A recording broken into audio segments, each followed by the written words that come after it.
Baik, saya akan bacakan kebenaran firman Tuhan yang terambil dari kitab Yosua 10 ayat Nanti 1 kalau sampai 10. Beginilah pembacaan kebenaran firman Tuhan. Setelah terdengar oleh Adoni, Jedek, Raja Yerusalem, bahwa Yosua telah merebut Ai dan telah menumpasnya, seperti yang dilakukannya terhadap Yeriko dan terhadap rajanya, demikianlah juga dilakukannya terhadap Ai dan terhadap rajanya. Dan bahwa penduduk kota Gibeon telah mengadakan ikatan persahabatan dengan orang Israel dan diam di tengah-tengah mereka, maka sangat takutlah orang, sebab Gibeon itu kota yang besar, seperti salah satu kota kerajaan, bahkan lebih besar dari Ai, dan semua orangnya adalah pahlawan. Sebab itu Adoni-Zedek, Raja Yerusalem, menyuruh orang kepada Hoham, Raja Hebron, kepada Piream, Raja Yarmut, kepada Yafia, Raja Lakis, dan kepada Debir, Raja Eglon, mengatakan, "Datanglah kepadaku dan bantulah aku, supaya kita menggempur Gibeon, karena telah mengadakan ikatan persahabatan dengan Yosua dan orang Israel." Lalu kelima raja orang Amori itu berkumpul dan bergerak maju. Raja Yerusalem, Raja Hebron, Raja Yarmut, Raja Lakis, dan Raja Eglon. Mereka beserta seluruh tentara mereka. Mereka berkemah mengepung Gibeon dan berperang melawannya. Lalu orang-orang Gibeon itu menyuruh orang kepada Yosua ke tempat perkemahan di Gilgal, mengatakan, "Jangan menarik tanganmu daripada hamba-hambamu ini. Datanglah dengan segera kepada kami.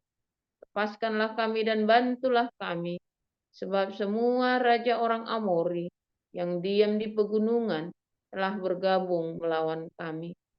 Lalu Yosua bergerak maju dari Gilgal, dia dan seluruh tentara yang bersama-sama dengan dia, semuanya pahlawan yang gagah perkasa. Berfirmanlah Tuhan kepada Yosua, "Janganlah takut kepada mereka, sebab aku menyerahkan mereka kepadamu. Tidak seorang pun dari mereka yang akan dapat bertahan menghadapi engkau." Lalu Yosua menyerang mereka dengan tiba-tiba, setelah semalam-malaman bergerak maju dari Gilgal. Dan Tuhan mengacaukan mereka di depan orang Israel, sehingga Yosua menimbulkan kekalahan yang besar di antara mereka dekat Gibeon, mengejar mereka ke arah pendakian Bet Horon, dan memukul mereka mundur sampai dekat Azeka dan Makeda. Demikian.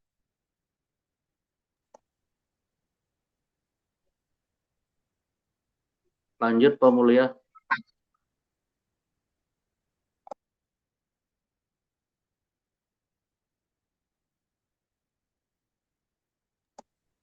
Bu Sarma sampai ayat 21, Bu Sarma. Saya lanjutkan bacakan firman Tuhan. Kemudian berkatalah Yosua, "Bukalah mulut gua dan keluarkanlah kelima raja itu dari dalam dan bawa kepadaku." Dilakukan oranglah demikian. Kelima raja itu dikeluarkan dari gua itu dan dibawa kepadanya Raja Yerusalem, Raja Hebron, Raja Yarmut, Raja Lakis, dan Raja Eglon. Setelah raja-raja itu dikeluarkan dan dibawa kepada Yosua, maka Yosua pun memanggil semua orang Israel berkumpul dan berkata kepada para panglima tentara yang ikut berperang bersama-sama dengan dia, "Marilah dekat, taruhlah kakimu ke atas tengkuk raja-raja ini." Maka datanglah mereka dekat dan menaruh kakinya ke atas tengkuk raja-raja itu. Lalu berkatalah Yosua kepada mereka, "Janganlah takut dan janganlah tawar hati. Kuatkan dan teguhkanlah hatimu, sebab secara itulah akan dilakukan Tuhan kepada semua musuhmu yang kamu perangi." Sesudah itu, Yosua membunuh raja-raja itu dan menggantung mereka pada 5 tiang, dan mereka tinggal tergantung pada tiang-tiang itu sampai matahari terbenam. Tetapi menjelang matahari terbenam, atas perintah Yosua, mayat mereka diturunkan dari tiang-tiang itu dan dilemparkan ke dalam gua tempat mereka bersembunyi. Lalu mulut gua itu ditutupi orang dengan batu-batu besar yang masih ada sampai sekarang. Pada hari itu, Yosua merebut Maskeda dan kota itu dipukulnya dengan mata pedang, juga rajanya. Kota itu dan semua makhluk yang ada di dalamnya ditumpasnya. Tidak ada seorang pun yang dibiarkannya lolos, dan Raja Makeda diperlakukannya seperti telah diperlakukannya Raja Yeriko. Kemudian Yosua dengan seluruh Israel berjalan terus dari Makeda ke Libna, lalu memerangi Libna. Dan Tuhan menyerahkan kota itu juga kepada orang Israel beserta rajanya. Yosua memukul kota itu dan semua makhluk yang ada di dalamnya dengan mata pedang. Tidak ada seorang pun di dalamnya yang dibiarkannya lolos, dan rajanya itu diperlakukannya seperti telah diperlakukannya Raja Yeriko. Kemudian Yosua dengan seluruh Israel berjalan terus dari Libna ke Lakis, lalu berkemah mengepung kota itu dan berperang melawannya. Dan Tuhan menyerahkan Lakis kepada orang Israel. Yosua merebut kota itu pada hari yang kedua. Kota itu dan semua makhluk yang ada di dalamnya dipukulnya dengan mata pedang, tepat seperti yang dilakukannya terhadap Libna. Lalu Horam, Raja Gezer, maju untuk membantu Lakis, tetapi Yosua menewaskan dia dan rakyatnya, sehingga tidak ada seorang pun padanya yang dibiarkannya lolos. Kemudian Yosua dengan seluruh Israel berjalan terus dari Lakis ke Eglon. Lalu mereka berkemah mengepung kota itu dan berperang melawannya. Kota itu direbut mereka pada hari itu juga dan dipukul dengan mata pedang. Semua makhluk yang ada di dalamnya ditumpasnya pada hari itu, tepat seperti yang dilakukannya terhadap Lakis. Kemudian Yosua dengan seluruh Israel bergerak maju dari Eglon ke Hebron, lalu berperang melawannya. Negeri itu direbut mereka dan dipukulnya dengan mata pedang, juga rajanya dan segala kotanya, dan semua makhluk yang ada di dalamnya, tidak seorang pun yang dibiarkannya lolos, tepat seperti yang dilakukannya terhadap Eglon. Kota itu dan semua makhluk yang ada di dalamnya ditumpasnya. Kemudian Yosua dengan seluruh Israel kembali ke Debir, lalu berperang melawannya. Negeri itu beserta rajanya dan segala kotanya direbutnya dan dipukul dengan mata pedang. Semua makhluk yang ada di dalamnya ditumpas mereka.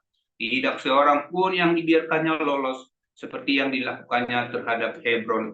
Demikianlah dilakukan terhadap Debir beserta rajanya, sama seperti yang dilakukannya terhadap Libna beserta rajanya. Demikianlah Yosua mengalahkan seluruh negeri itu, pegunungan, tanah Negeb, daerah bukit dan lereng gunung, beserta semua raja mereka. Tidak seorang pun yang dibiarkannya lolos, tetapi ditumpasnya semua yang bernapas, seperti yang diperintahkan Tuhan Allah Israel.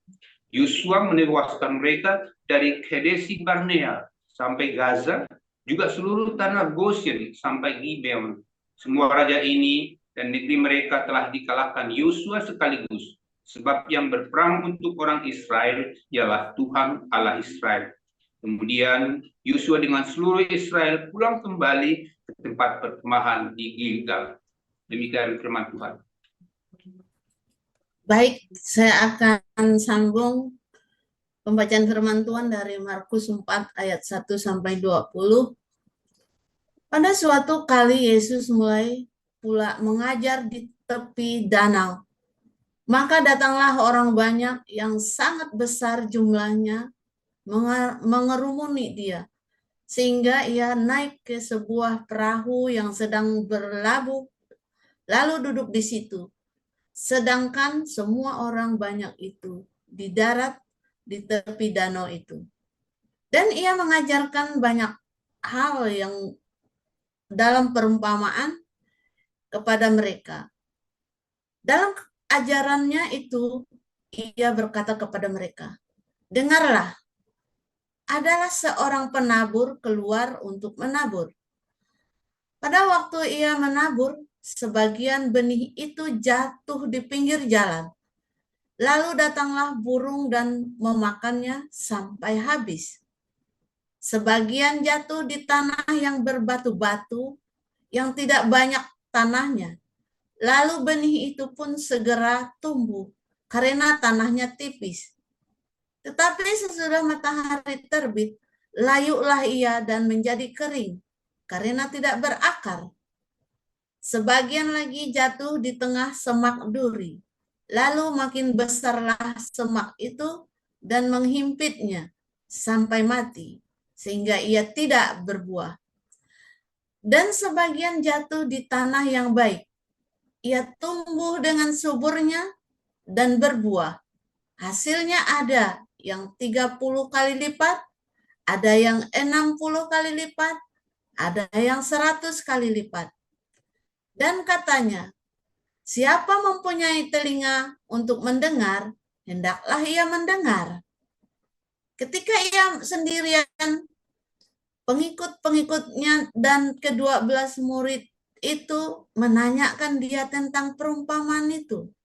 Jawabnya, kepadamu telah kuberikan rahasia kerajaan Allah.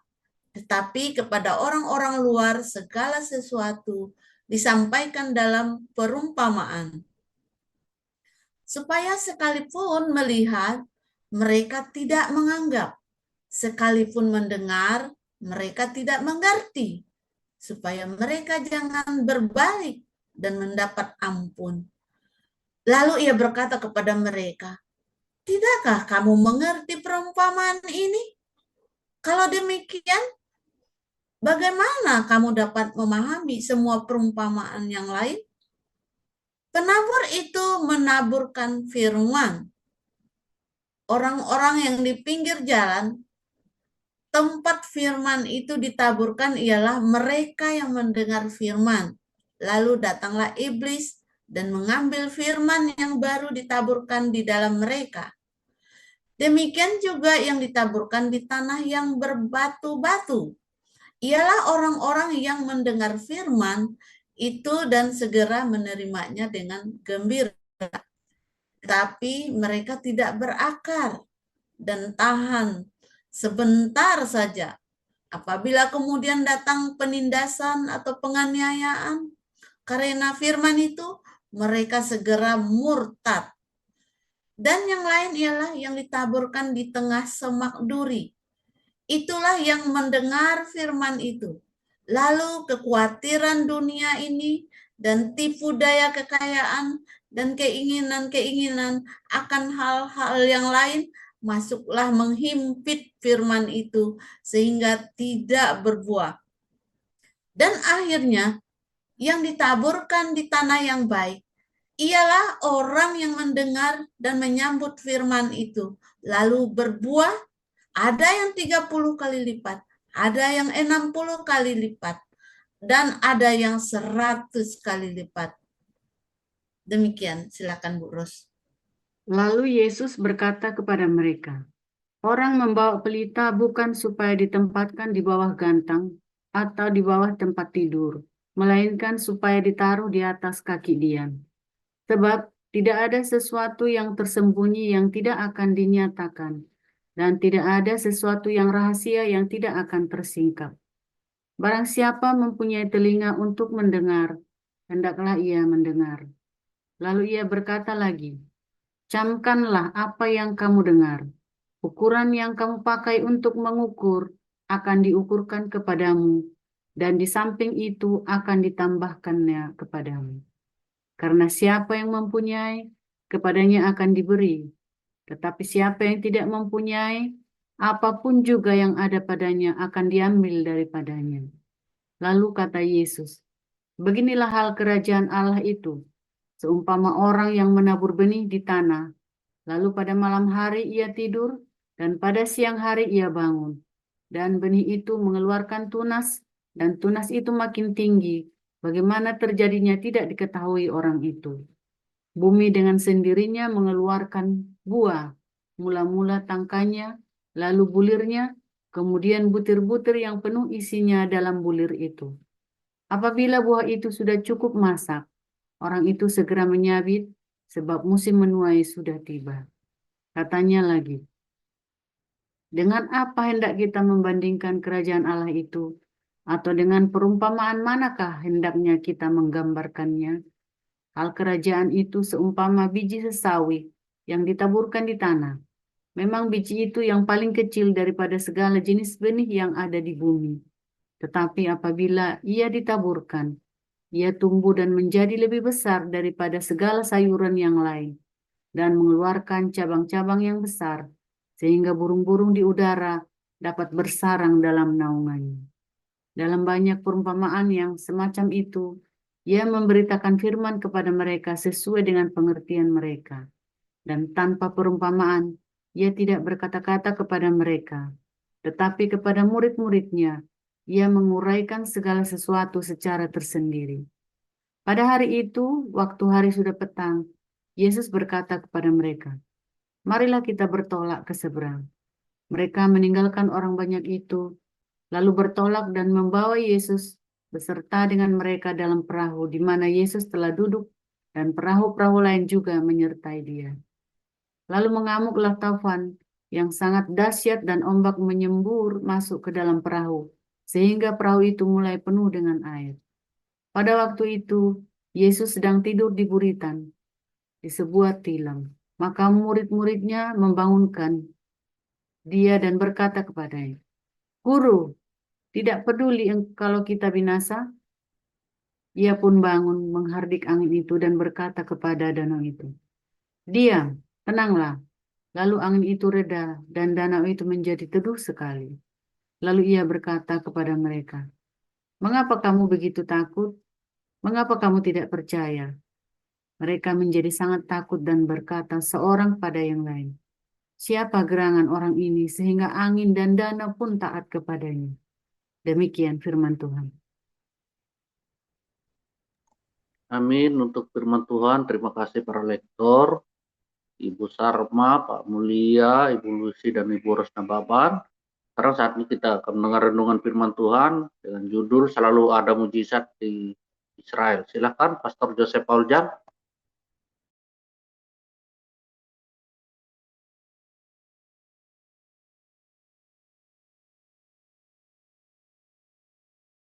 Haleluya, firman Tuhan selalu baru setiap hari ketika kita menanti-nantikan Tuhan dengan penuh cinta, saudara ya. Jangan putus asa, jangan berhenti berharap, nanggung dikit lagi. Ya, bertahan sampai selesai. Ya, Pak, habis dong, Pak. Enggak apa-apa. Enggak apa-apa. Sampai ke dasar, saudara ya. Begitu sudah di dasar, kamu punya pijakan. Ternyata kamu menemukan dasarnya siapa, saudara? Tuhan Yesus Kristus, batu karang yang teguh. Yang kamu injak nggak bakal ambles itu. Ya, tapi kalau pijakanmu adalah uang, pijakanmu adalah mertua, pijakanmu adalah abangmu, pijakanmu adalah apalagi tetanggamu, saudara, dipijak, ya, ambles. Tapi kalau kamu sampai ke dasar hidupmu ya, ini hidupku adalah ini adalah masa-masa terberat dalam hidupku, direndahkan sampai ke dasar. Jangan nangis. Loh, itu malah bagus. Karena kamu memang harus menemukan dasar supaya kamu bisa berpijak, lalu kamu ya bertolak dengan pijakanmu itu ke atas, naik ke atas. Begitu, saudara. Dan pijakanmu itu harus batu karang yang teguh, yaitu Yesus Kristus. Jadi kalau kamu belum sampai ke dasar, cari sampai dasarnya. Malah cari, saudara. Tunggu, aduh, kapan sampai dasarnya? Tunggu terus, saudara. Waduh, makin berat. Waduh. Makin ke bawah kan tekanannya makin berat. Tuh airnya itu ya. Kalau kamu lagi tenggelam kan. Tuhan, aku tenggelam kayak Yunus, ya kan. Sampai di perut ikan. Kalau orang di perut ikan mati apa hidup? Ini guru-guru sekolah minggu, dia jadi pendetanya. Hidup. Blow on, saudara. Orang di perut ikan kok hidup? Gundulmu peang. Ya kan? Orang di perut ikannya mati. Emang Pinocchio. Ini pendeta-pendeta terobsesi dengan Pinocchio sih ya.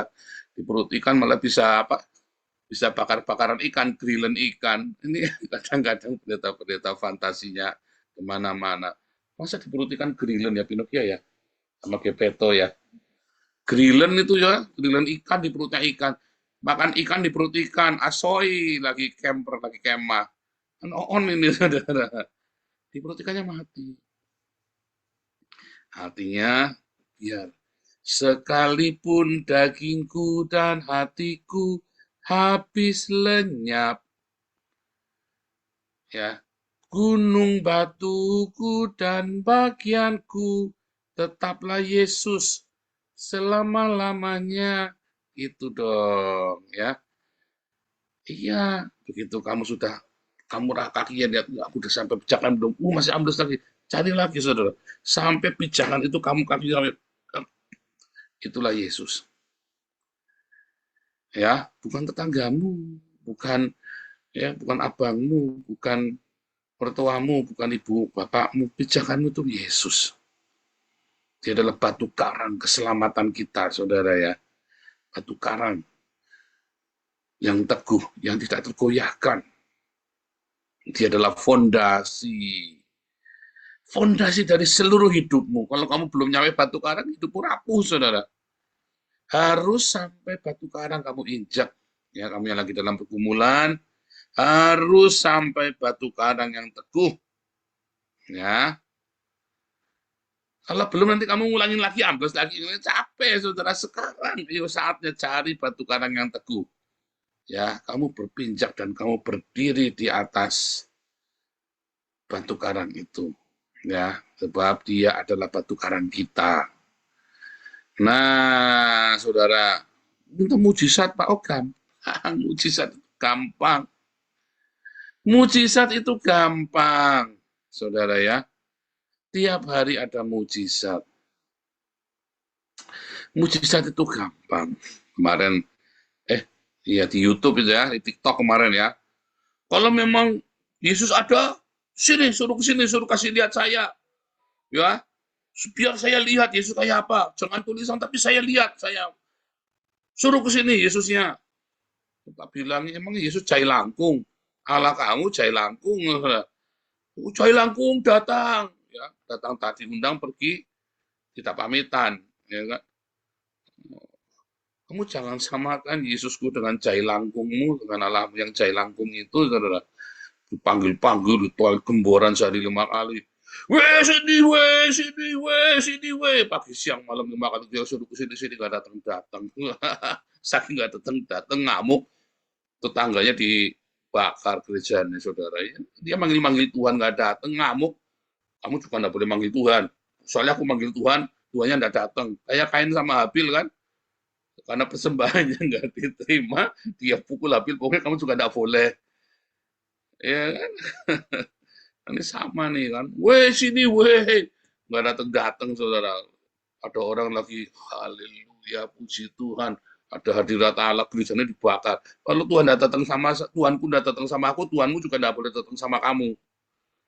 Nah, kamu nyamain Tuhan sama jai langkung, bisa kamu datang perintah siapa anak dewe saudara ya. Mujizat itu gampang. Contohnya murid-murid itu ya. Sebentar ini baterainya yang. Contohnya murid-murid ya. Guru-guru kita binasa ya, udah diajari kan. Kalau lagi menghadapi topan badai, jangan teriak-teriak minta badainya diredain. Diomelin kamu sama Tuhan Yesus nanti. Udah diajarin ya. Kenapa? Loh, Tuhan Yesus akan redakan badai. Akan redakan badai. Tapi setelah itu kamu akan diomelin. Di mana imanmu? Dasar, gundul peang. Ikut saya bertahun-tahun, imannya nggak numbuh-numbuh. Soalnya iman kamu itu bukan biji sesawi. Ya. Tapi imanmu itu adalah batu kerikil apa-apa, saudara ya. Karena imanmu bukan biji sesawi. Harus tumbuh. Dan seringkali kita panik ketika masa pencobaan datang. Benar nggak? Tenang, saudara. Satu, Anda harus sadar, pencobaan itu datangnya karena kamu sendiri. 90% pencobaan datang karena kamu sendiri, yang 10% orang lain yang bikin. Ya, tapi 90% itu gara-gara kamu. Ya. Jadi karena hanya 10% gara-gara orang lain, sebenarnya itu ya kamu nggak usah nyala-nyalain. Karena belum tentu yang 10% itu juga terjadi juga. Seringkali justru orang lain bikin sama kamu karena kamu juga yang pertama kali mewete sudah mulai dulu. Jadi kalau sudah mengalami pencobaannya, diam, diikutin, dinikmati. Berat, Pak. Iya, memang kalau udah berat bukan pencobaan. Ya kan, asik, Pak. Kalau asik itu namanya kamu lagi di Alexis tuh asik tuh. Kali jodoh asik. Ya kan, kalau kamu lagi pencobaannya berat. Ya, sampai impoten bahkan ya. Enggak, sampai impoten kamu laki-laki itu kan. Kamu mengalami pencobaan yang luar biasa. Nah, depresinya tuh sampai, saya sih belum sampai mengalami begitu ya. Tapi ada ya sahabat saya itu ya. Cerita itu ya. Kasihan ya. Sampai koslet ya. Ada yang sampai kena penyakit segala macam. Saya kalau pada pencoba datang stresnya paling itu ya, gatel-gatel itu ya. Ada yang sampai sakit, ada yang sampai batu ginjal, ada yang sampai empedu, ada yang sampai mati, saudara ya. Tapi semua pencobaan itu, kenapa kamu sampai tidak tahan? Karena kamu mencoba dengan kekuatanmu sendiri. Kamu ingin ada mujizat. Kamu pengen buru-buru ada mujizat. Enggak. Pengen buru-buru ada mujizat. Jangan. Kamu harusnya pengen buru-buru supaya kamu menemukan batu karang itu. Ya. Dan begitu kamu temukan batu karang itu, kamu sudah tidak perlu mujizat lagi, saudara. Saudara, ketika Yesus meredakan topan badai itu kan murid-murid itu kagum-kagum kan. Penting nggak buat Yesus itu murid-murid kagum-kagum? Enggak, garuk-garuk Tuhan Yesus. Aduh ini, sekarang kamu dikit-dikit, 2 kali kamu jejeritan kena badai. Lah nanti kalau tak tinggal gimana kamu? Kamu enggak bisa, karena kamu harus mengalami. Itulah proses ketaatan, itulah kemenanganmu di dalam penderitaan. Bukan karena kamu mengalami mujizat. Bukan karena mujizat kamu disebut menang. Tapi kalau kamu taat di dalam penderitaan, responmu benar, itulah yang namanya menang. Yang lain-lain itu belakangan. Contoh, ya, para rasul ini kan banyak bikin mujizat. Orang lumpuh berjalan, orang mati aja dibangkitkan. Petrus itu bayangannya bukan orang sakit. Iya kan? Rasul Paulus sapu tangannya dikirim. Udah, kamu nggak bisa datang, sapu tangannya tak kirim. Tempelin ke orangnya sembuh. Iya kan? Ada namanya pemuda bernama Etikus mati jatuh dari loteng lantai ketiga. Ya, cuma didoain Paulus sembuh. Tapi buat dirinya mereka sendiri ketika mereka ditangkap sama Kaisar Roma, ya dianiaya, mereka nggak teriak-teriak minta mujizat. Tuhan mujizat, ada kelepasan. Hukumannya jadi diperingan 10 tahun jadi 1 tahun. Mereka nggak pernah minta begitu, saudara ya. Dan mereka tidak perlu seperti itu. Karena ketaatan itulah kemenangan mereka. Sehingga mereka menemukan batu karang itu, saudara. Makanya batu karang itu yang harus kamu tunggu, kamu nanti-nantikan. Ya, batu karang kita Yesus Kristus, rema itu saudara ya. Barang siapa mendengar logosku dan melakukannya maka jadi rema. Ya. Ia membangun rumahnya di atas batu karang. Itu yang Tuhan mau. Khotbah di bukit ditutup dengan ayat itu, saudara. Matius 7 ayat 25 sampai 27. Ya kan, membangun di atas batu karang. Kamu bangun di atas apa? Di atas gambut. Kamu bangun di atas apa, saudara? Di atas pasir. Kamu membangun di atas apa? Di atas tumpukan jerami. Kamu bangun di atas apa? Bangunlah di atas batu karang itu. Jangan jejeritan minta mujizat. Tapi kamu belajar berdoa sekalipun dagingku dan hatiku habis lenyap. Gunung batuku. dan bagianku tetaplah Yesus. Harus bilang gitu, saudara. Belajar. Naik kelas dong, ya. Ajarin. Saudara, mujizat itu gampang. Gampang, pocok. Tapi sekarang ada, iya, karena kamu nggak ada mujizat kayak jai langkung. Kamu maunya nyupang Yesus, kan? Nyupang Yesus tahu nggak nyupang tuyul itu loh. Ada nyupang tuyul, nyupang kuntilanak, nyupang gunung kawi. Nah ini kamu maunya nyupang Yesus. Cuman mau enaknya, nggak mau prosesnya. Itu namanya nyupang Yesus, Yesus. Oh, ada kolektor, ada kasih perpuluhan, ada kasih ke pendeta uang yang banyak. Supaya didoain, saudara ya. Itu namanya nyupang Yesus. Begitu disuruh mengampuni ya. Wah berat Pak, ada bisa Pak. Rendah hati ya, sabar ya. Oh, udah bisa Pak, ini prinsip Pak. Kamu nyupang Yesus, kamu maunya berkatnya kayak jai langkung kok. Jangan samakan Yesus dengan jai langkung, saudara. Kalau Tuhannya tetanggamu ya jai langkung itu dipanggil-panggil 5 kali sehari. Jangan samakan Yesus dengan jai langkung. Kamu panggil-panggil, kamu perintah-perintah. Minta mujizat. Sampai dasar dulu. Mujizat itu bukan kamu minta sama Yesus. Mulutmu yang akan bikin mujizat. Kalau kamu sudah berdiri di atas batu karang itu, maka imanmu tumbuh, perkataanmu yang mencipta sebab kabulah Allah. Ya kan? Kan Tuhan berkata kepada Daud, kamulah Allah, anak-anak Allah yang maha tinggi. Kamu adalah Elohim, Bene Elohim El Elyon. Ya kan? Yang penting sampai ke dasar dulu. Jadi kalau belum sampai dasar, nyelam lagi sampai dasar. Wah, Pak ngajari mati. Enggak, tak ajari bener kamu. Coba, kalau belum sampai dasar, jangan jejeritan. Sampai dasar. Kamu nanti kuat. Jadi jangan, aduh aku menderita, mewek. Jangan. Tenang, cool. Pertama saya dulu mewek, saya nggak ngerti. Begitu saya ngerti, tak tenggoni beneran. Tuhan, apapun yang terjadi, Tuhan. Jangan lepaskan aku dari tanganmu. Tak tungguin sampai dasar ya, saudara. Saya diem, terus begitu, udah dasar nih. Dan kita tahu, saya langsung menjejak loh. Yes. Sampai sekarang tidak ada satu orang pun, tidak ada makhluk apapun, tidak ada pencobaan apapun, tidak ada masalah apapun yang bisa mengalahkan saya. Karena saya berdiri di atas batu karang Yesus Kristus itu, saudara. Itu kuncinya ya.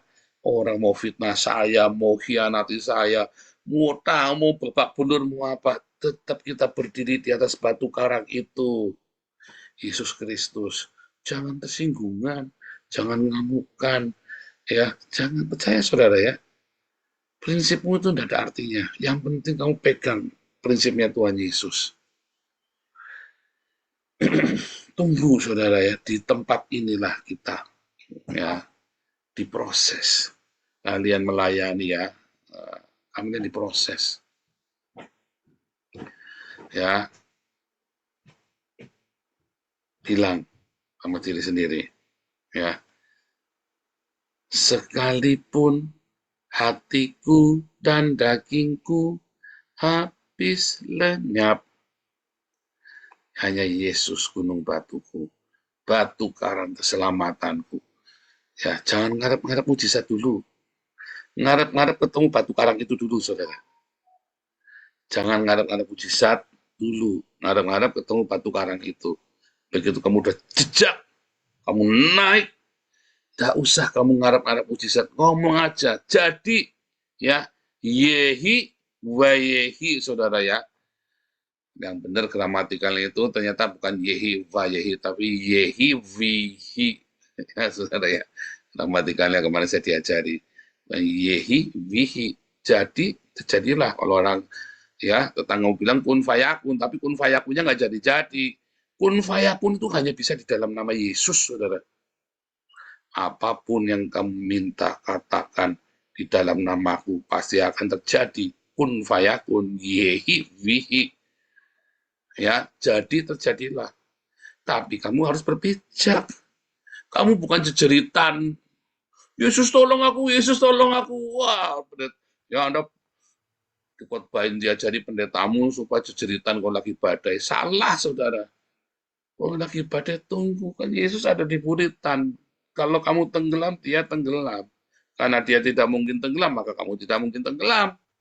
Tapi kamu disuruh mencari batu karang itu. Supaya imanmu berjejak di atas batu karang yang teguh itu. Sehingga perkataanmu, kamu adalah Elohim, Bene Elohim El Elyon. Ya kan? Ya kan? Kamu adalah Allah. Perkataanmu mencipta dengan kuasa nama Yesus. Tuhan Yesus memberkati.